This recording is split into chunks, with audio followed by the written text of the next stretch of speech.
I'm Marcus Smith, and this is Constant Wonder.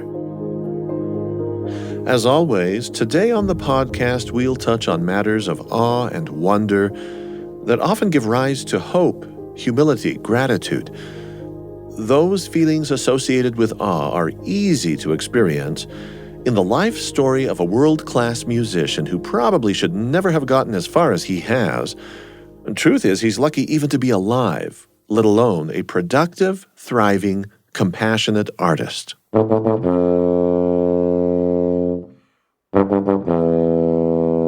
Richard Antoine White and I do not exactly belong to an exclusive club, a fraternity of tuba players. And frankly, as a has-been, I'm not going to toot my own horn about having played the tuba formerly, way back in my high school days.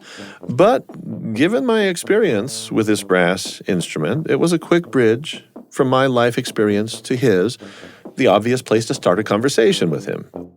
Any fellow veteran of the high school band room is going to appreciate my first pitch to Richard just to see how he would swing at things.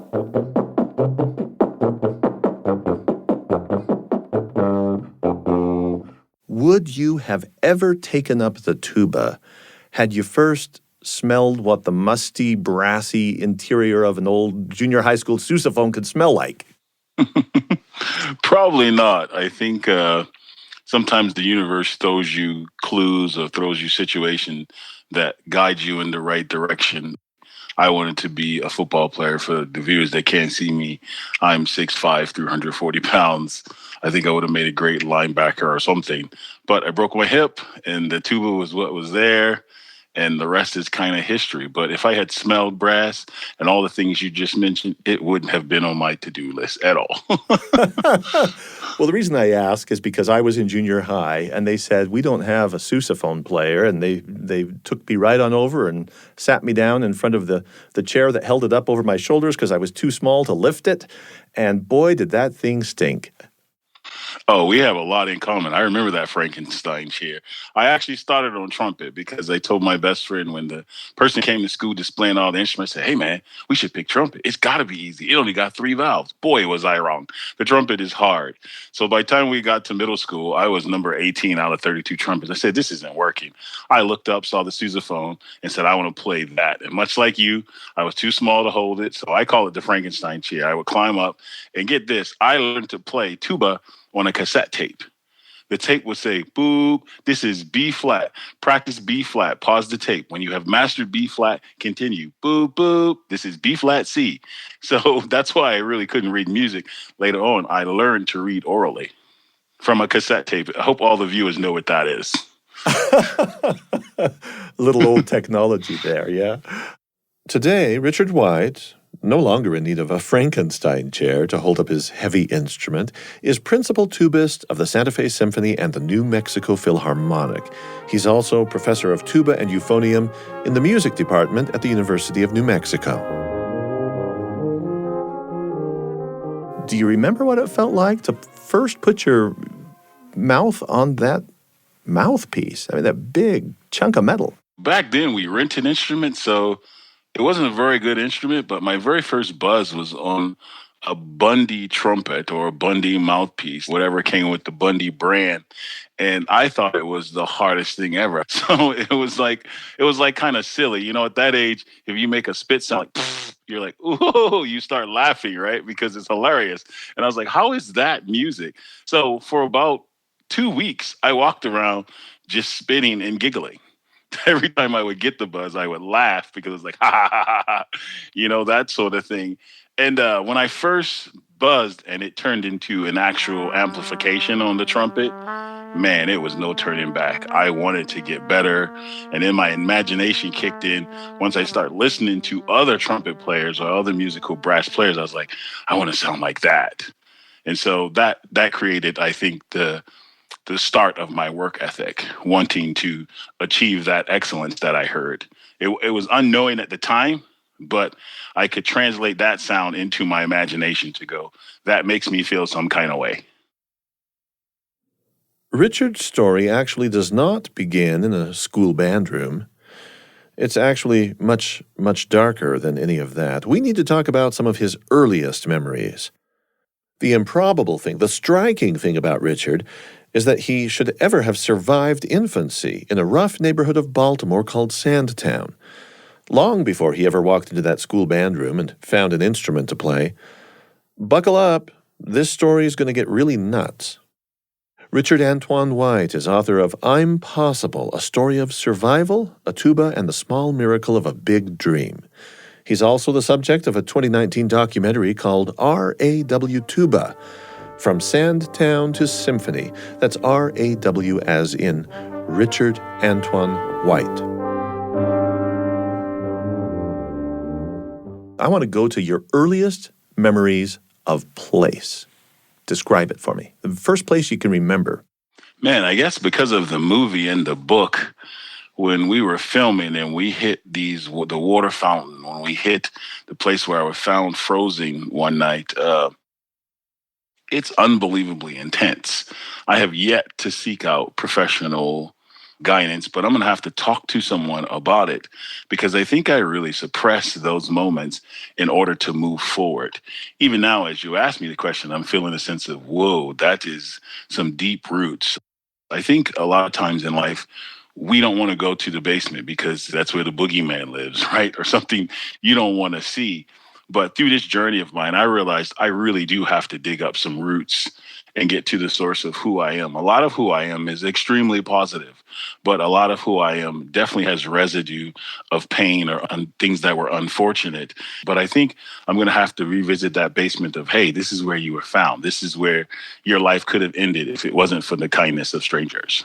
So paint for me a scene, and this place may or may not be the place that you first said, oh, this is where I am, it's my home. I don't mean home in terms of like the warm, welcoming place. I just mean a place that was the place you knew, maybe the only place you knew. Is it a room? Is it an apartment building? Is it a street corner? Is it under a window somewhere outside in the cold? Where's the place where you first were aware, wow, I'm in a place? And not everybody can do this, but give it a shot. That's an interesting question. I've never been asked that, but as you asked it, I'm just going to shoot straight forward. The first thing that comes to my mind is an abandoned building, burnt abandoned building, where I was found being nibbled on by rats because I was left there. My mom had a place, a temporary shelter, and as I was too small to remember, but my uncle paints the picture of a burnt shell of a building and me being eaten by rats. That memory just came to my head as you mentioned that. Outside of that, other than outside on a cardboard box or abandoned houses, I have no memory of a home that I would call my own or that even resembles a place where I frequent more than a week at a time. I think if I was honest, I probably slept under a tree or on a cardboard box more than I slept in a shelter. And I'm actually okay with that. That doesn't frighten me or have the same kind of depth as the burnt building image. The cardboard box under the tree was my safe place. It was where I allowed my imagination to imagine a full tummy, to imagine a warm blanket. And so that gave me a comfort shield, so to speak. Even when I talk about it now, that was normal for me. I'm not sure I knew any better. Richard McLean Jr., he was the one who told you what happened on that day you were discovered and the rat eating at you. Just a moment ago, you referred to him when you said my uncle, and we're going to have to explain that, and we're going to want to hear what he told you. I guess we really ought to explain that Ricky Jr. was the son of Richard McLean Sr. and his wife Vivian, and he ends up being kind of your uncle and your brother all at the same time. Oh, that's a complicated story. I think he and I would sit in my grandpa. I know people haven't read the book, but Grandpa Archie was my adopted parents, Vivian's dad, and I loved him. So I inherited his room when he passed away. So Richard McLean Jr. and I would sit in his room and talk. I think one day I just asked him, I said, man, do you know how I got this scar on my side? And he said, oh, yeah, absolutely, man. He said, it scared the heck out of me. He said, the neighbors were calling saying they had a baby. I came downtown and was looking for you, heard you crying, came in, saw the rats around you. And he said, Ricky, I panicked. I just pulled out my .22 and I shot the rats. And he was like, and I thought you were going to be deaf as a result of it, that I had damaged your hearing. Luckily, I didn't. And we just start talking about that moment. He said, yeah, man, there was some hard times. And then he revealed some hardness that he and my mom had to face. He told me, back then in the 70s, everybody was dealing with something, man, whether it be alcohol or some kind of drugs. He was like, all of us had our demons, which opened up my eyes and turned my direction of thought into him, because he was very vulnerable in that moment. Although we were talking about me and I asked questions, he opened up and said, we were all fighting something, man. But he said, yeah, you got that from rats. They were eating on your side. So the reason he even showed up in the first place was because there was a report that had come back to his parents, Richard and Vivian McLean, that there was a baby screaming somewhere. Yeah, and so on the investigation or homework, I don't know if you call it homework, investigation of telling my story, I was able to tell it so vividly. And if people are wondering, well, if he was 3 and 4, how did he remember? Everyone's still alive. Well, was still alive at the time of the book. So I could ask a lot of questions. And, when I asked these people, well, how could you not help? Like if you knew this was a kid being eaten by rats, not eating every day, how did you let this go? And they told me something remarkable. They said, well, you were your mom's son. And I said, of course. What do you mean by that? And they said, she wasn't letting anyone take you. And so if we tried to intervene, she was like, this is my bleep bleep son. You get away. I'm taking care of my son. So there was a serious sense of pride that prevented intervention from people. And then that turned to guilt from the people wanting to help, that they didn't want to report because they didn't want the authorities to take me from my mom, because they saw how much pride she had in claiming me as her son.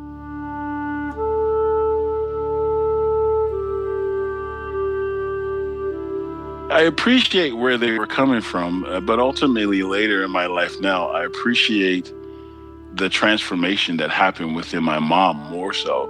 That if she had that kind of pride and then later on came to the realization that I have to let him go in order for him to have a better life, she went from being an unbelievably prideful person to being my hero, because she did one of the hardest things there is to do, which is to give up a kid so that I could have a better life. So yeah, at first that pride went to, oh man, nonsense. How could she do that? And now it's turned into, wow, what a hero. We've now heard several names, and if you want to map out all the family ties in this story, well, things can get a little confusing, so I'm not going to try to unpack it all. Richard's about to clarify things anyway. I'll just explain this much, that Vivian and Richard McLean had been foster parents to our guest Richard's mother. And after the incident with the rats, they became his foster parents too. He also has a foster uncle of sorts, the McLean's biological son known as Ricky Jr., the man with the 22. The story gets crazy. So ultimately, the same people that fostered my mom ended up fostering me once I was frozen. And I think fostering is the wrong word. They got legal guardianship of me. Like if you look up legal documents, it's legal guardianship, not an actual adoption. And within that family, there were some triumphs because I had to transform Richard and Vivian from grandma and granddad to mom and dad. And that same mom and dad is ultimately the same stepmom and dad that my mom had. And Ricky Jr. is their only natural born son out of probably about 8 or 7 other kids that they had adopted. That's really the family lineage there. So it seems like the McLeans were kind of straddling this fence where they kind of wanted Cheryl to be able to be your mom and be involved in your life, and yet they knew she didn't have the capacity, but that breaking point came when the reports were coming back about this child in distress. Maybe they didn't know that yet. They had to just redefine things, and did they have to push Cheryl out and say, you're no longer in charge? We are? It didn't happen quite that way. I think the rat was an isolated incident. There were trials and tribulations for everyone in that. And I think they came from a culture where if you were in the African-American community, you just took care of one another. So it was very common for aunts, friends, or whatever to bind together and take care of kids. That's what they did. But the breaking point was actually me being found frozen, because then it became real that if they don't intervene, I'm going to end up dead. That was the changing point. And I think it was also a changing point on both sides. That was a point where my mom cried and lost her pride and said, she's right. I can't do this. There was no screaming. There was no arguing this morning when I was thawed out and resting. And I think they had a mutual agreement. And just to be fair, I think Richard and Vivian wanted her to be an integrated part of my life, but you can't live on two sides of the street at the same time. I was living in what I call Buckingham Palace, Richard and Vivian's house, and my mom was still living the street life. So half of her world was on the streets, the same life that I was saved from. And the two things just didn't go together. You had a serious street life versus a strong, founded Christian, do no wrong life. I don't know the right terminology to say that, but in Vivian and Richard's house, of course, they would never make you go to church on Sundays. But if you didn't go to church, you didn't go anywhere else. Your choice.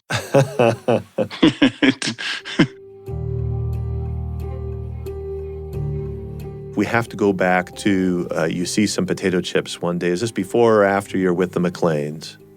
I'm talking about the cut to the foot, the broken window, the potato chips. Oh, wow. Yes, you have really done your homework. That's amazing. Yes.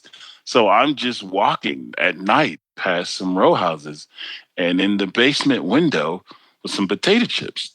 So my brain just decided that, oh, I could kick that window out and help myself to the chips. Not thinking that glass is sharp and it will penetrate my skin. I kicked the window out backwards, actually, not forward. So I turned around with the heel of my foot and kicked in the window. And the window broke, but it also shattered my ankle to where it was dangling. My foot was dangling from my ankle. Needless to say, I did not get the chips. I was on the ground screaming, whatever. And what was remarkable about that situation, it was a serious cut. My mom didn't want to call an ambulance because we couldn't afford it. And I think we had just been to social services trying to work out something that day as well. So this woman carried me all the way to the hospital to get the shots, tetanus shot and stitches for that. I don't know how she did it. But she carried me all the way to the hospital. I got stitches, and she said, you got to be careful. That was so stupid, with tears in our eyes. But I guess it was like subliminal power. I often read that if you love someone and like a car falls them, you'll get this subliminal power to lift the car. And I want to say it was several miles that she carried me with a dangling ankle to the hospital. Where did your food come from in those days before going to the McLeans? I would often ask people for food, and I wouldn't get it. And so I started looking in trash cans. I would find food, and I would actually store it under my tongue because I didn't know when I would eat again. It's the same place my clothes came from. I would often find shoes in dumpsters, and I would just put newspaper in them so that they would fit. It didn't work, obviously, because if you go and experiment and try this, it's just going to fall off. So that's why I always ended barefooted. And then I think ultimately, I got tired of asking people for food. So in my documentary, there's a scene where she said, last time I saw him, he was out there standing in the rain. I asked him if he wanted a sandwich. He said, no, I'm waiting for my mom. It wasn't that I didn't want the sandwich. I was pissed that I was asking people for food and being denied all the time. So I just said, to heck with it. I won't ask anybody for anything. And that's why when she said, do you want a sandwich? I said, no. It was sort of unhealthy defiance on my part, but I was often told no often than I was told yes. And some of the listeners may be like, well, how is that possible? This is unbelievable. Believe it or not, people that wanted to help didn't have the resources to help because they had their own kids to feed. And you might be thinking, well, you could just give them a little piece of sandwich. That just wasn't the mindset. And oftentimes the parents were not eating just to feed their own kids. So that was a really trying time that we were living in. Let's talk about getting used to that Buckingham Palace, as you call it. That was not an easy transition for you, was it? What did you have to do to feel like they were your allies, the McLeans? Oh, what a powerful question. I was blown away. First of all, until you have things, you don't realize what you don't have or what you're missing. So, first of all, I was unbelievably angry at them because all I knew is that you took me away from the one person I love more than anything in this world, my mom. I don't care about the luxuries, the food, or whatever. So, first of all, I developed a best friend, which was myself. I talked to myself in the mirror almost every day. And I would say things like, I know you. You're like my friend. We can hang out, because I was so angry at the McLeans that I refused to talk to them. So my conversations with myself. And then they had like, I guess I would just call them routines. Like they ate 3 meals a day. So I was like, what? So during lunch, I would just eat half a sandwich. I was small, and then stick the other half in my pocket, because I was like, I'll eat this later. And they were like, if you want another sandwich, just ask for it. And I was like, yeah, right. I'm going to keep this sandwich in my pocket. So that was weird. Other things like that's normal, taking a bath. I was so used to sleeping on a cardboard box of floors. I would take a bath and they put me in these things called pajamas and then put me in the bed. I would take the pajamas off, put my dirty clothes on, and sleep on the floor, because that's what I was most comfortable with. And it was hard on both sides. They had to figure out my world just as much as I had to figure out their world. And they were shocked, I'm sure, at the levels of unfamiliarity.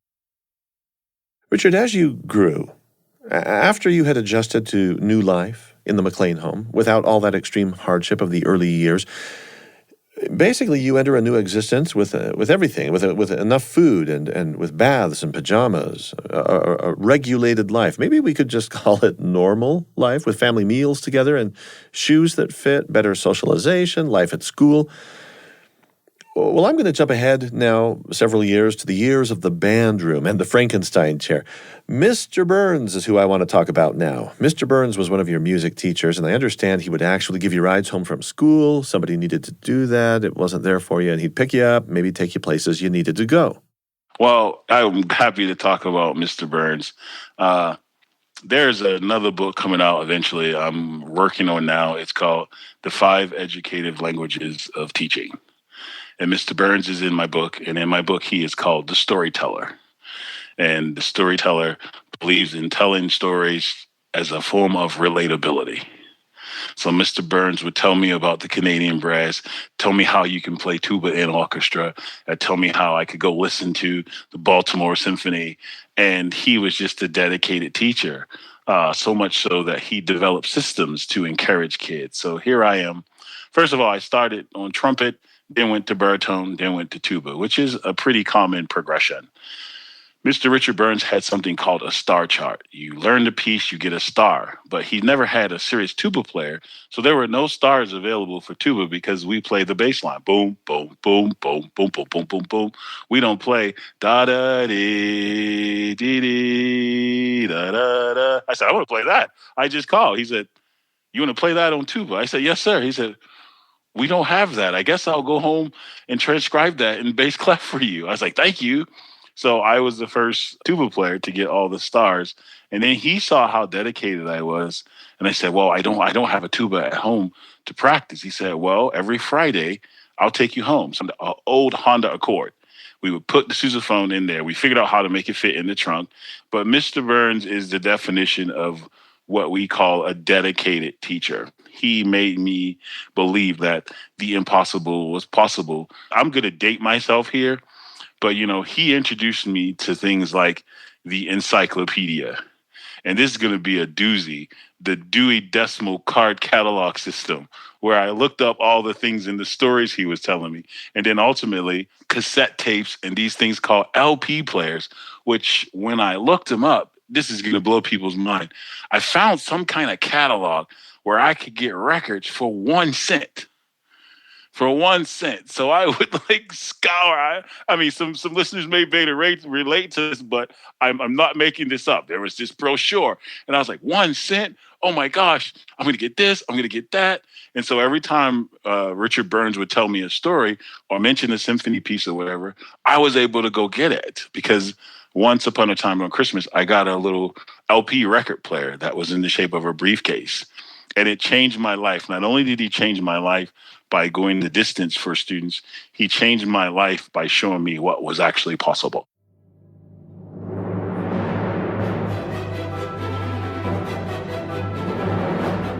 I had listened to hours and hours and hours of classical music years before I ever set foot in a concert hall and heard a live orchestra. Can you relate to that? Amazing. So, yes, I had these records and I listened.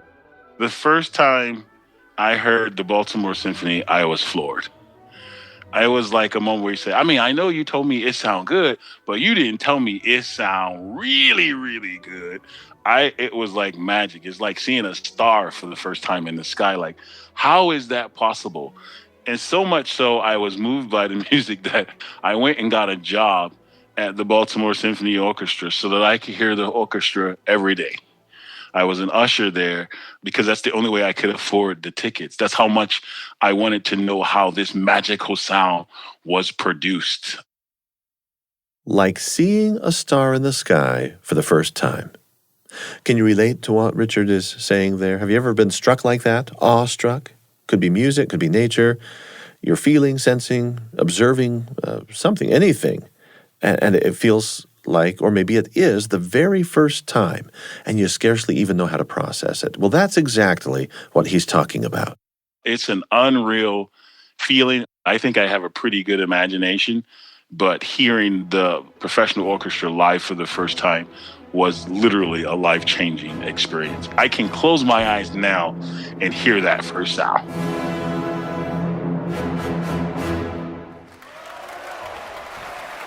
I'm Marcus Smith, and this is Constant Wonder.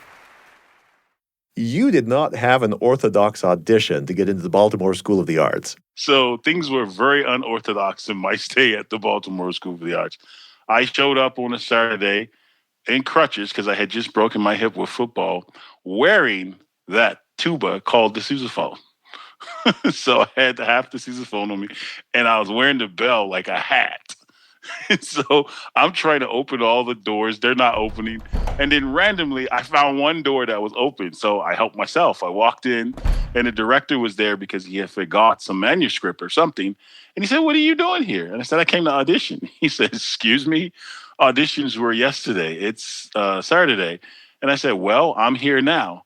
And he said the audacity of me to say, "Well, I'm here now," made him believe that he had to hear me. So I auditioned, and the audition was really funny. I played a Mozart piece. And then I guess it's part of their curriculum where you have to sight read something. So he pulls out a piece of paper and he points to the note. He said, "Do you know what this is?" And I pushed down my first fingers. I said, "Yeah, it's this." He said, "Do you know what it's called?" And aggressive, I said, "Yeah, it's this." And so I mimicked my first vowel fingering again. He said, "But can you tell me the name of this note?" I said, "Yeah, man, it's this." He said, "Let's try this another way." And then he went to the piano and played something. He said, "Can you play that back?" I was like, "Yeah." And he said, "But you can't read that." I was like, "No." And so remember, this leads back to how I first started playing music with that old cassette tape. And so he said, "Hold on." He went and talked to the faculty. He said, "You must be the luckiest kid on the planet. We're going to accept you into the Baltimore School for the Arts." And to give the statistic, on any audition season, they will hear 600 kids. Out of that bunch, they will accept 35. You squeaked in. Yeah, I did. I hit the lottery, really. I guess I realized something at the Baltimore School for the Arts. Even at my days later in Indiana, I realized that there is always going to be somebody more talented than me or better in some way. But I guess one of my superpowers is that I realized no one should ever outwork me. And so I bought into what I was told, that you work hard, work as hard as you can, work even harder, and things will most likely work out for you. Not all the time, but I bought into it.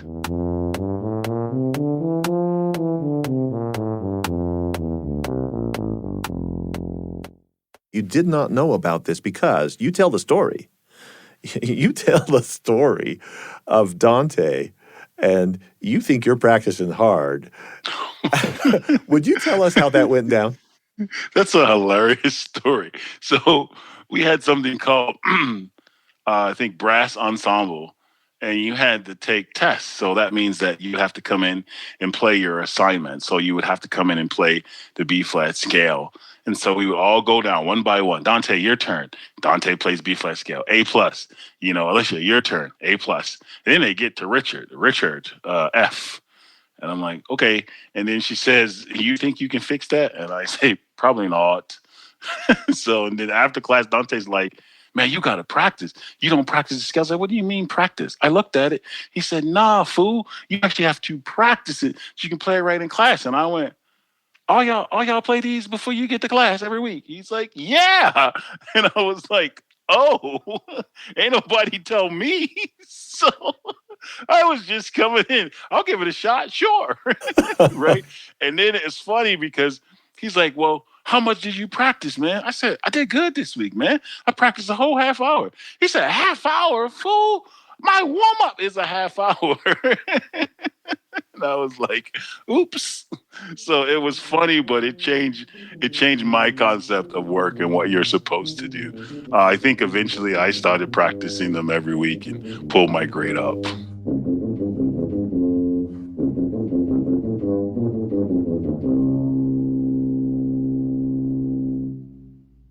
Learning to practice well went hand in hand with learning to listen well, too, and doing as much of both of these as possible. Among the professional music recordings that Richard came to love during this time were recordings by one of the world's premier brass ensembles. It's a group that enjoyed great popularity going back to their founding in the 1970s. I'm talking about Canadian Brass.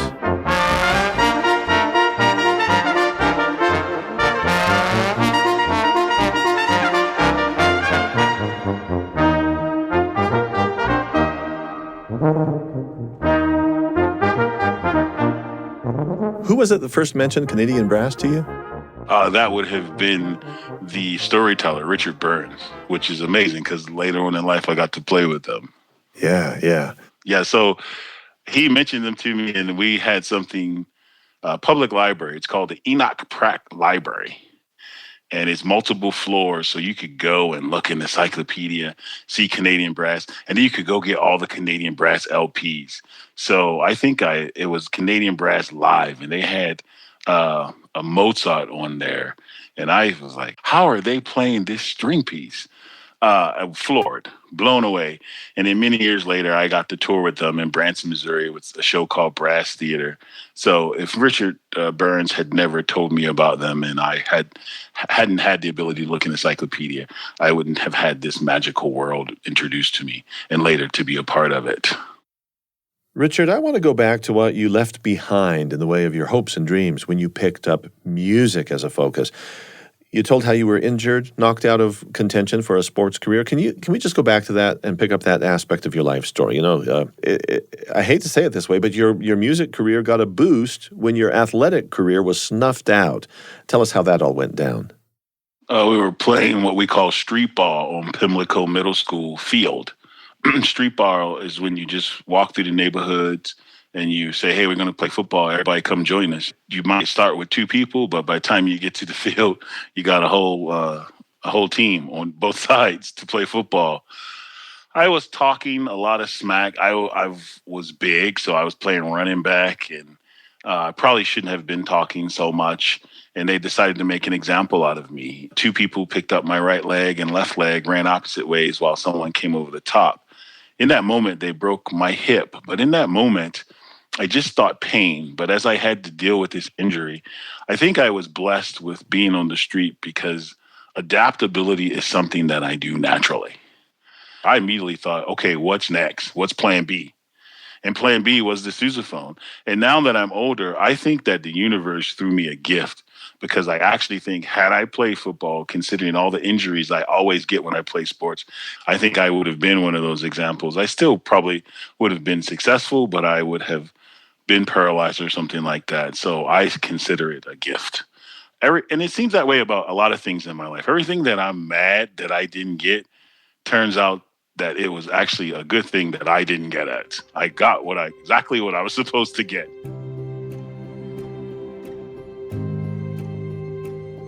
It would be wrong to reduce the wonder of Richard White's story to just one of its many facets, just one focus. We've already heard him describe his encounter with live orchestral music as one of those unforgettable moments like seeing a star for the very first time. But frankly, musicians are known for their habit of swooning over their favorite moments in music. A musician who can't do that, well, that's a musician you never want to hear perform because he or she has no real claim to a belief in the transcendence of musical experience. So, I felt like I needed to press Richard on this matter of where wonder is found, not just in music, and he was more than willing to describe it. I just want you to hear where he took this. A lot of the people that we feature on our show, they tell a story. Sometimes it's a single event, and it's a moment when they're awestruck, where there's a realization.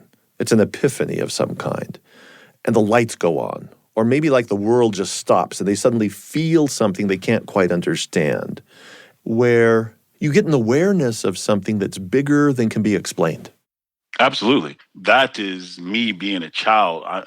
It's weird because I get to look back on my life and see these blessings. I say in my book, I want everyone to read my book and feel like they're a superhero. Why? Because superheroes have some kind of power that makes them invincible. I know what my superhero power is. It's my imagination. So the kind of moment you're talking about is the moment where I had to imagine a full tummy or imagine a blanket, else I starve to death, else I freeze to death. My imagination became so vivid and clear that it became my reality. That has been a super defining moment in my life. I also think it's why I have the ability to really give some extraordinary expressions through the vehicle of tuba and music. My superpower is my imagination, and it was given to me on the streets of Baltimore. I found in Richard another sort of superpower. I'm going to tell you what it is so that he doesn't have to toot his own horn. Richard likes to celebrate other people, including family, of course, and no doubt the students he's taught over the years, but really important to him, it seems. He misses no opportunity to talk about the importance of good teachers. He has a profound gratitude for the mentors in his life, and that gratitude kind of gushes whenever he talks about them. Next on this episode of Constant Wonder, we're going to hear Richard Antoine White, or R.A.W., talking up a few of his own teachers. We'll also come full circle back to family with a stunning story nobody could have predicted, not even Richard himself, the surprise appearance of a family member at a movie premiere of the documentary about his life, Raw Tuba.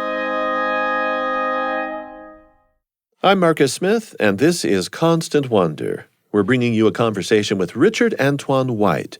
He's a professional tuba player and music professor, but he wasn't always these things. In early childhood, very early childhood, he was fending for himself on urban streets. His days were marked by cold, hunger, homelessness, deprivation. That childhood bore no hopeful sign of any future life success. The clinical euphemism for his condition back then is failure to thrive. But today he's an artist, a teacher, and I have to say thriving, an optimist, to an almost irrational degree optimistic, if you think about his origins. When he tells his life story, he routinely speaks of impossible things becoming possible. Very consistent with all of that is the title of his memoir, I'm Possible. Now, I need to make clear that Richard's story isn't just about his work as a musician, his development and progress towards that professional career. There is an aspect to his story that involves the notion of first things first. You'll see what I mean in this part of my conversation with him.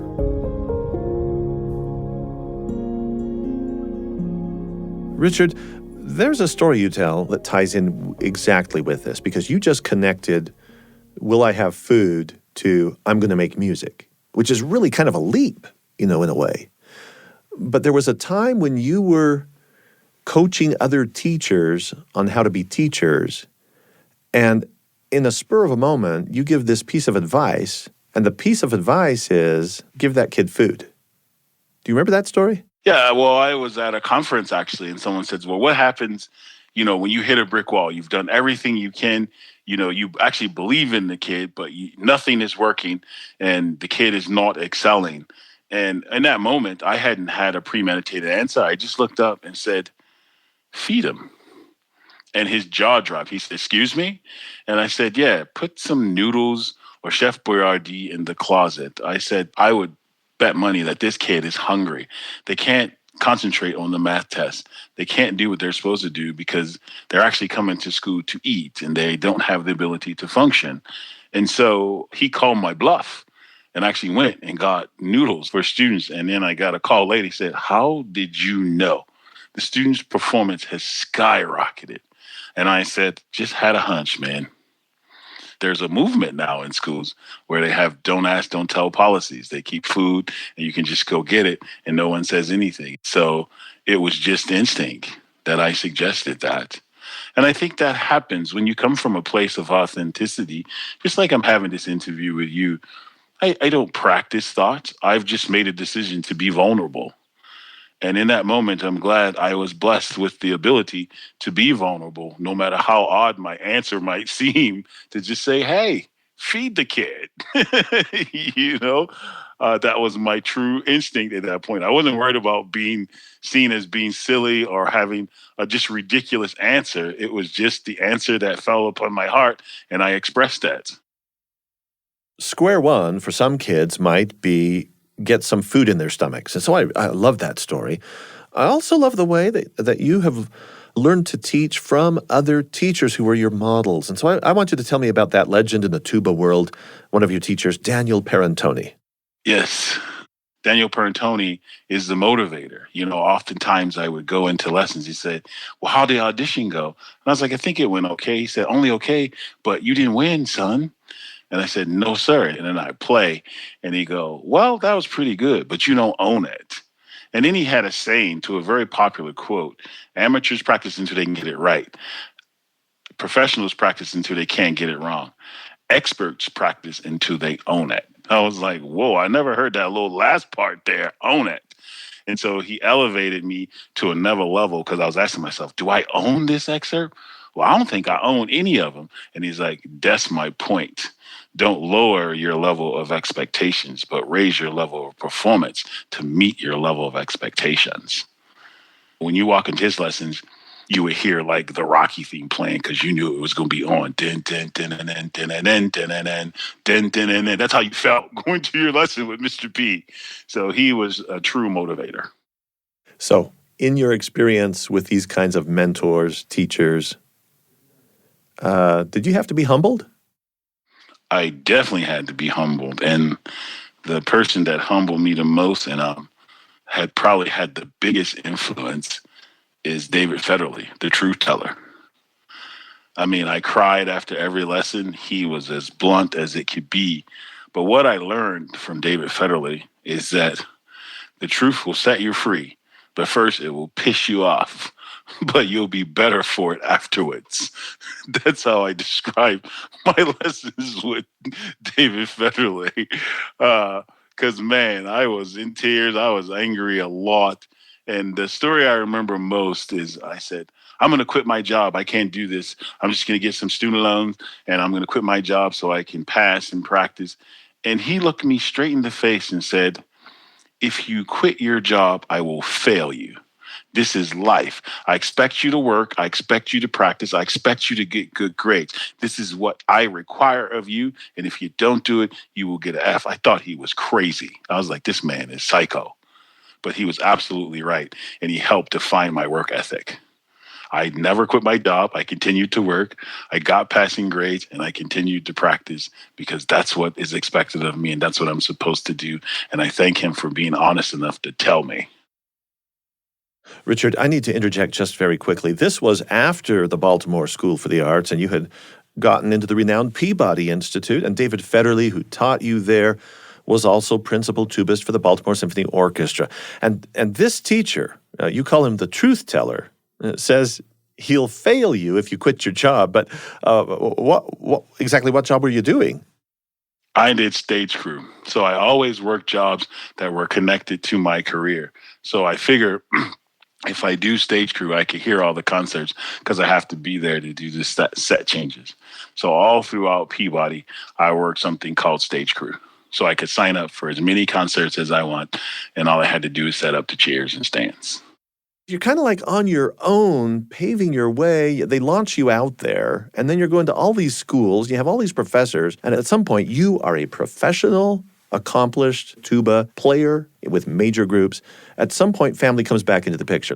Richard and his late wife, Vivian, did they really have insight into who you are as a musician? Was that kind of a life and a direction that they could sympathize with and understand? I don't think they had any clue about my music thing. In fact, by the time we had made the documentary about my life, my parents had never been to a concert. The first concert that my dad been witnessed was me, the premiere of the documentary. Prior to that, he'd never been to a concert. And the way my parents raised me is just to provide. I know there's a book called The Five Love Languages. They are definitely providers, and I'm the same way. We don't say I love you when I'm around families that say it every day. It's awkward to me. All they did was to provide for me and give me the resources to the best of their abilities. I don't think Richard and Vivian had any insight except to be kind and help out where they can. I mean, if you want to talk about just good old American people, blue collar working, being kind and changing the world as a result of just keeping, as my dad would say, just keep your nose clean and move forward as best you can. They are an exemplary example of that. Richard has a half-brother who is named William and quite a bit younger than he. And their relationship was never close, given the age disparity, but also given the chaotic situation of their childhoods.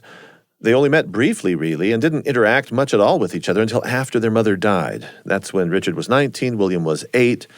In recent years, they've bonded over their shared love of music, and Richard has kind of started looking out for his younger brother.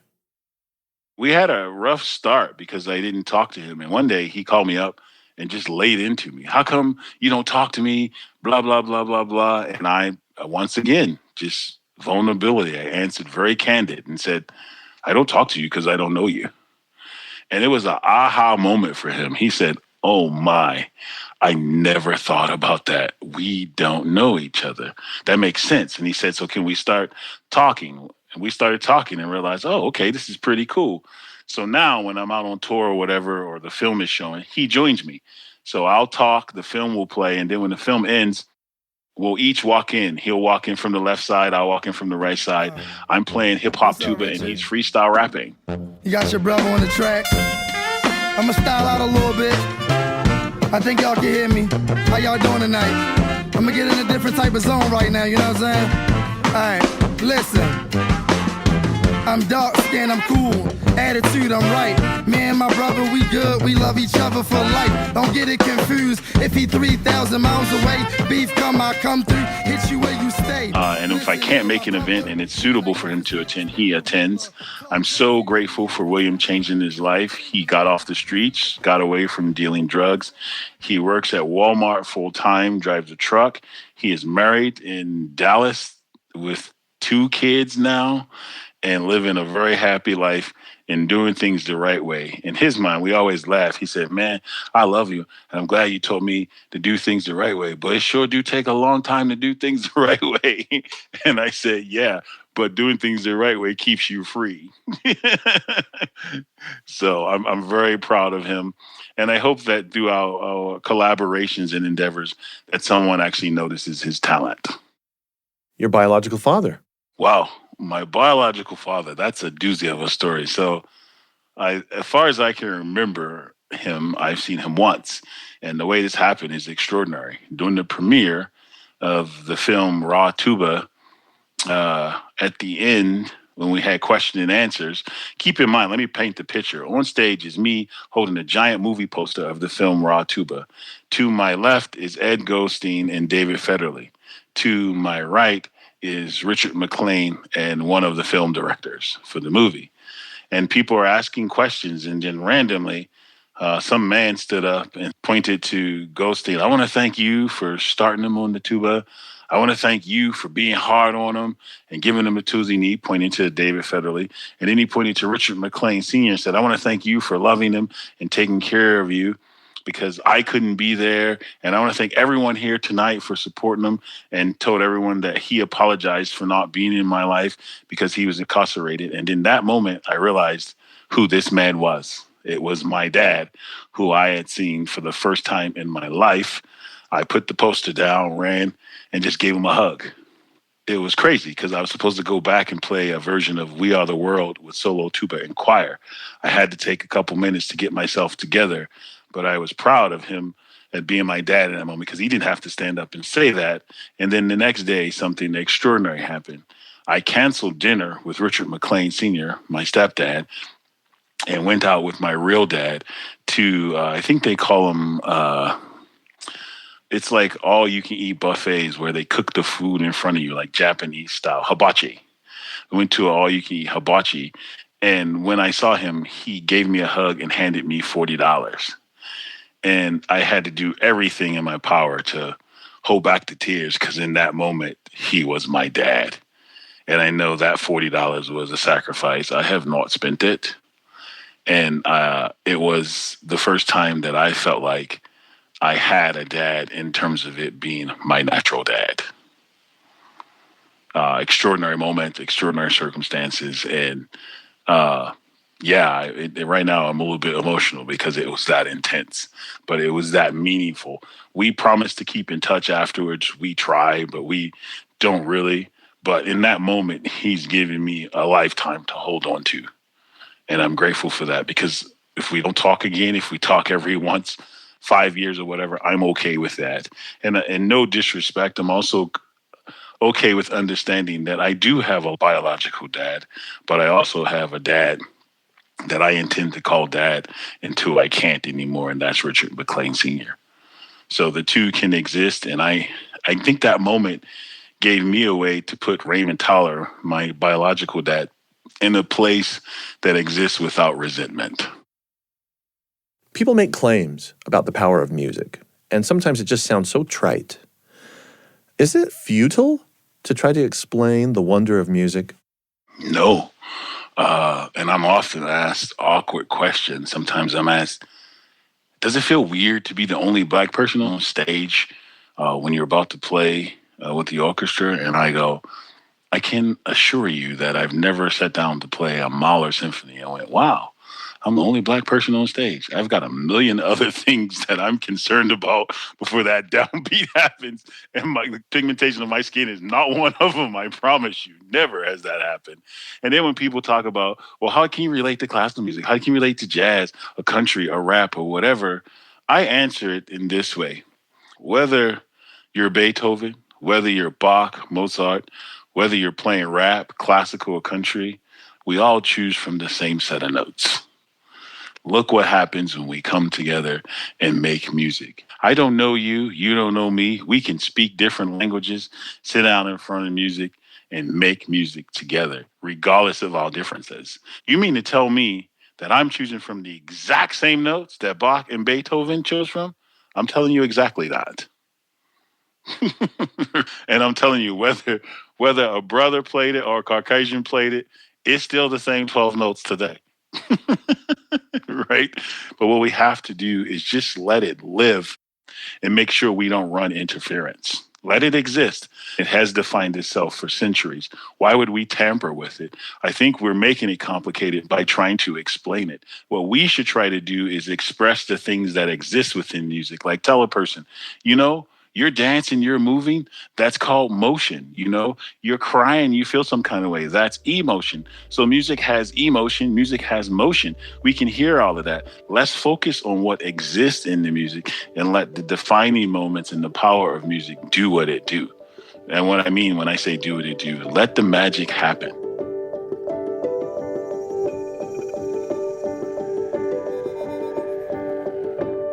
On Constant Wonder today, we've had a chance to get to know Richard Antoine White and some of the remarkable story of his resilience, his persistence. We've heard his joie de vivre. Quite improbable that he ever acquired that, given his background. Richard Antoine White, or R.A.W., is the subject of a short arts documentary. It's titled Raw Tuba, From Sandtown to Symphony. He's author of I'm Possible, a story of survival, a tuba, and the small miracle of a big dream. White is principal tubist of the Santa Fe Symphony and the New Mexico Philharmonic, also a professor of tuba and euphonium in the music department at the University of New Mexico. This episode was produced by Eric Schultzka, Paige Krumperman-Darrington, and Lily Jensen, with help from the BYU sound design team, including Addie Mangum and Josh Cloward. I'm Marcus Smith. Constant Wonder is a production of BYU Radio.